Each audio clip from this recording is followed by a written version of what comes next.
Hello, wonderful people, and welcome back to our Women's.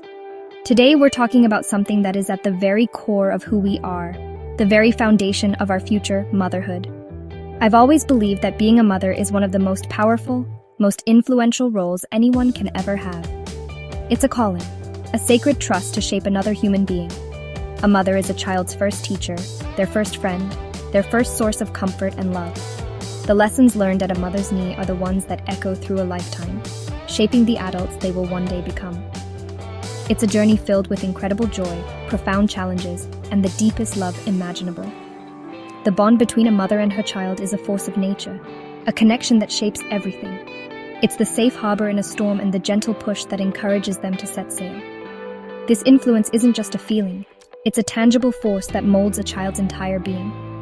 We're going to explore this incredible power by looking at 3 essential pillars of a child's development. These are the areas where a mother's touch, her guidance, and her love can truly help a child not just grow, but flourish and blossom into a happy, well-rounded individual.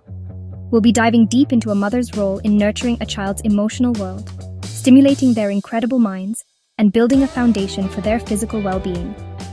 Think of these as the 3 legs of a stool, each one vital for creating a stable, supportive base for a happy life. So whether you're a new mom navigating these first precious years, or a seasoned pro looking for a little inspiration, this is for you. We're going to celebrate the power of a mother's love and discover the practical ways we can use that love to raise truly happy kids. Let's begin this beautiful journey together. Let's start with the heart of it all, emotional support. This is where we build the very soul of our children. Emotional intelligence isn't something a child is just born with. It's a garden that we, as mothers, have the privilege to tend. It begins with creating a sanctuary of safety and trust. When your child comes to you, whether they are bubbling with joy or weeping with frustration, they need to know, deep in their bones, that you are their safe place. It means listening without judgment, validating their feelings by saying things like, "I understand why that would make you sad," or "It's okay to feel angry sometimes." This validation is everything. It teaches them that their emotions are not scary or wrong, but are a natural part of being human. Think of yourself as an emotional mirror for your child. When they are too young to have the words for their big feelings, you can reflect them back. "You seem so frustrated with that puzzle," or "Look at that big smile. You are so proud of yourself for climbing that high." By naming their emotions, you are giving them the vocabulary to understand their own inner world. This is the first step towards self-awareness, a critical skill for a happy life. You're not just calming a tantrum, you're teaching them a lifelong lesson in emotional literacy. This simple act of naming and acknowledging feelings builds a bridge of understanding between you and your child, a bridge they will learn to build within themselves. Resilience, that beautiful ability to bounce back from life's inevitable setbacks, is also cultivated here. It's tempting to want to shield our children from every hurt, every disappointment. But our true job is not to build a bubble around them, but to build strength within them. This means allowing them to experience small failures and being there to help them process it. When they don't get picked for the team or struggle with a friendship, resist the urge to immediately fix it. Instead, sit with them in their disappointment. Ask questions like, "How did that feel? And what do you think we can learn from this?" This teaches them that setbacks are not the end of the story, but a part of the journey. This process also involves modeling healthy emotional expression yourself. Our children are always watching, always learning from our example. How do you handle your own stress or disappointment? Do you talk about your feelings openly and constructively? When they see you navigating your own emotional landscape with grace and honesty, they learn that it's safe for them to do the same. You are their living, breathing instruction manual for how to be a person in the world. Sharing your own vulnerabilities in an age-appropriate way shows them that everyone has struggles, and that seeking support and talking things through is a sign of strength, not weakness. Ultimately, nurturing your child's emotional intelligence is about connection. It's the bedtime stories, the long talks in the car, the hugs after a scraped knee, and the quiet moments of just being together. It's in these thousands of small, seemingly insignificant interactions that you weave a tapestry of emotional security. This security becomes their anchor in the world. It gives them the confidence to explore, to dare, to try new things, and to build healthy relationships of their own, knowing that they always have a safe harbor to return to. This is the greatest gift you can give their heart. Now, let's talk about that incredible, buzzing, brilliant mind your child has. A mother's role in mental stimulation is not about flashcards and rigorous drills from day one. It's about being the chief curator of curiosity. It's about creating an environment where questions are celebrated and "I don't know, let's find out together" is one of the most exciting phrases they can hear. Your home can be the richest of playgrounds for the mind. It starts by seeing the world through their eyes, full of wonder and possibility. That simple walk in the park? It's a biology lesson. Why are the leaves green? Where do the squirrels sleep? Every question is an invitation to explore. Encouraging a love for learning is about process, not just results. It's praising the effort, not just the A on the report card. When your child is building with blocks, focus on their concentration and creativity rather than just the height of the tower. When they are trying to solve a puzzle, say, "I love how you keep trying different pieces. Your brain is working so hard." This fosters what we call a growth mindset, the belief that abilities can be developed through dedication and hard work. This mindset is the key to unlocking their potential, teaching them to embrace challenges rather than fear them. It transforms "I can't do it" into "I can't do it yet." Reading is, without a doubt, one of the most powerful tools in your arsenal. Reading to your child from the earliest age does more than just teach them language. It opens up entire new worlds. It builds empathy as they step into the shoes of different characters. It sparks imagination and expands their understanding of the world far beyond their own backyard. Make reading a cherished ritual, a cozy time of connection. Let them see you reading for your own pleasure too. When a child grows up in a house filled with books, where reading is valued and enjoyed, they are far more likely to become a lifelong learner and reader themselves. Problem-solving skills are another cornerstone of mental development. And guess what? Life provides endless opportunities to practice. Instead of rushing to solve every little problem for them, empower them to think for themselves. If they can't get their jacket zipped, you can guide them. What have you tried so far? What do you think might work? Let them struggle a little bit. It's in the struggle that the learning happens. Whether it's figuring out how to share a toy with a sibling or how to build a fort with pillows, these are all mini lessons in critical thinking, negotiation, and creativity.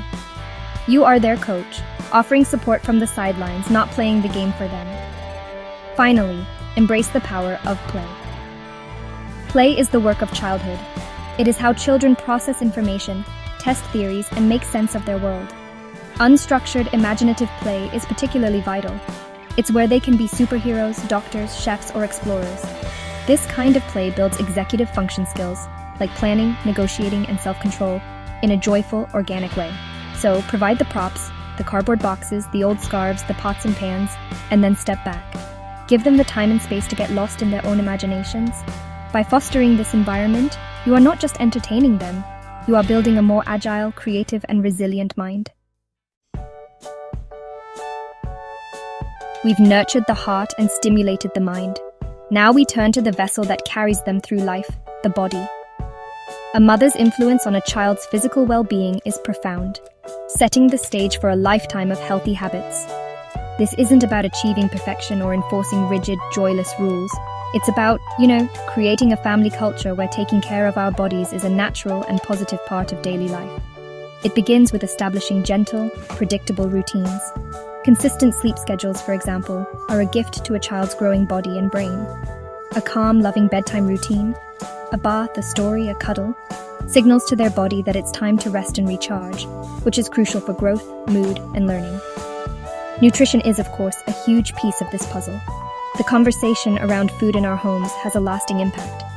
Let's shift the focus from good foods and bad foods to foods that give us energy to play and foods that help us grow strong. Involve your children in the process. Let them help you wash vegetables, stir the pot, or choose a healthy snack at the grocery store. When they have a hand in preparing the food, they are more likely to eat it. You are their primary role model here. When they see you enjoying a variety of nutritious foods and having a healthy relationship with your own body, they absorb that lesson more deeply than any lecture you could ever give. Physical activity should be about joy and movement, not a chore. Find what your child loves to do. Is it dancing to music in the living room? Kicking a soccer ball in the backyard? Going for family bike rides or exploring a hiking trail? The goal is to associate movement with fun and connection. Make it a part of your family's identity. Instead of defaulting to screen time, suggest a family walk after dinner. Celebrate what their bodies can do, how fast they can run, how high they can jump. how they can learn to swim or ride a bike. This builds physical confidence and a positive body image. Let's also talk about the importance of rest and downtime. In our fast-paced world, it's easy to overschedule our children. But just as their bodies need activity, they also need time for stillness. Unstructured time allows their nervous systems to settle and their bodies to recover. It's okay, and in fact necessary, for them to be bored sometimes. This is often when creativity and imagination take flight. Teaching them to listen to their body's cues for rest is just as important as teaching them to be active. It's all part of a holistic approach to wellness. Ultimately, building this foundation of physical well-being is about teaching your child to love and respect the amazing body they've been given. It's a continuous conversation, woven into the fabric of your days. It's in the healthy lunches you pack, the family games you play in the park, the gentle insistence on an early bedtime, and the way you talk about health and strength. By creating this nurturing environment, you're not just preventing illness, you are giving them the energy, vitality, and self-respect they need to pursue all their dreams and live a full, happy, and vibrant life. So, as we've seen, a mother's touch is truly the guiding hand that shapes a life. From the moment we first hold our children, we begin the sacred work of nurturing their emotional core, teaching them to navigate their feelings with courage and grace. We become the chief spark for their curious minds, opening up a world of wonder and fostering a love for learning that will fuel them forever. And we lay the very foundation of their physical well-being, creating a culture of health and vitality that gives them the strength to chase their biggest dreams. It's an awesome and sometimes overwhelming responsibility, but it is also our greatest privilege. The impact of this deep involvement echoes through generations. When we raise children who are emotionally resilient, mentally agile, and physically healthy, we are not just creating a happy childhood, we are cultivating happy adults who will, in turn, create a better world. The love, the lessons, the patience, the late nights, and the early mornings, every single bit of it matters. It all weaves together to create the tapestry of your child's life, with your love as the strongest, most vibrant thread running through it all. You are building their future, one hug, one question, and one healthy meal at a time. I want to encourage every mother watching this to fully embrace the power of your role. Know that you are enough. Know that your love is the most potent force for good in your child's life. Trust your intuition. Celebrate the small victories. Forgive yourself on the hard days. You are the heartbeat of your home, the anchor of your family, the first and most important teacher. Step into that truth with confidence and joy, because the work you are doing is the most important work in the world. Thank you for joining us today on Our Women's. Live your best life and keep shining your light.